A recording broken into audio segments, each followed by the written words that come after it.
There's Denmark dancing in the field. A little bit about knights dancing.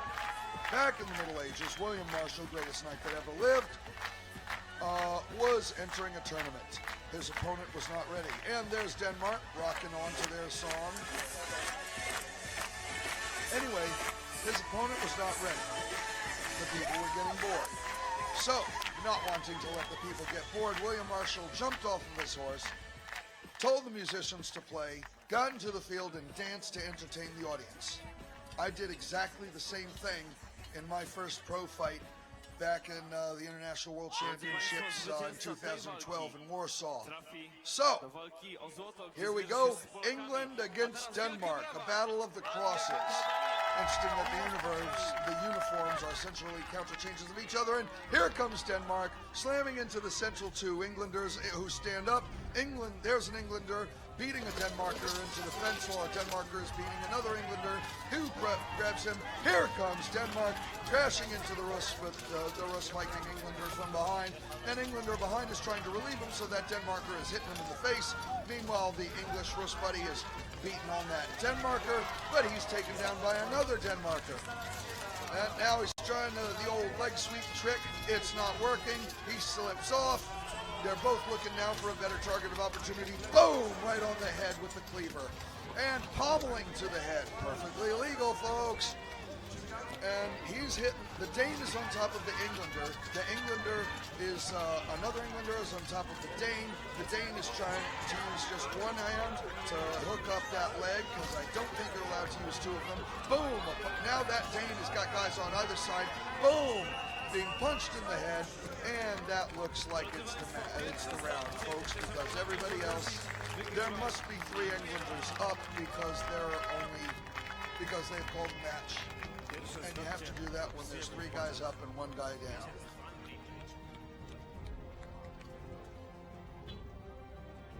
Okay, Bartosz, help me out here. Wysoczkanski. Bartosz Wysoczkanski. Yes, historical helmets were mostly weird looking, especially with the crown over the head. Okay. Feja Laura Violente, who is training Englishmen now. I don't know who's training them, but I do know that there are several Eastern Europeans on the English team. And there's probably a little influence peddling going on there. What's that? Specifically, there are 2 Eastern Europeans on the English team. One of them actually came in second in the Sword and Shield yesterday. All right, so here we go, round 2, Denmark versus England. It's also interesting to note that for a period of time, Denmark ruled England. Anybody who knows Hamlet knows that. Anyway, England and Denmark are fighting over the western front. One Denmarker runs around into the rear and starts engaging Englanders back there. Now he breaks free, looks for a target of opportunity on the fence, tries to take off the 2 Englanders who are ganging up on his buddy. He gets hit from behind.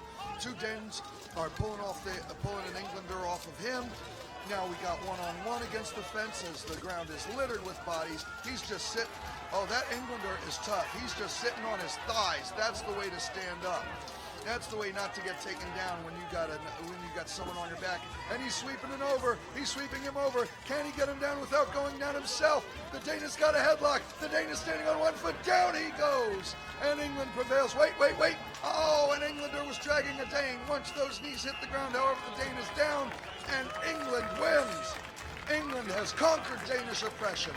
First, and Denmark's dominance of the 5-on-5s has been defeated. That is one of the Eastern Europeans on the English team, by the way, right there, giving a hug to someone wearing blue and yellow who may or may not be Ukrainian. Oh, wow. This is some hardcore action, folks.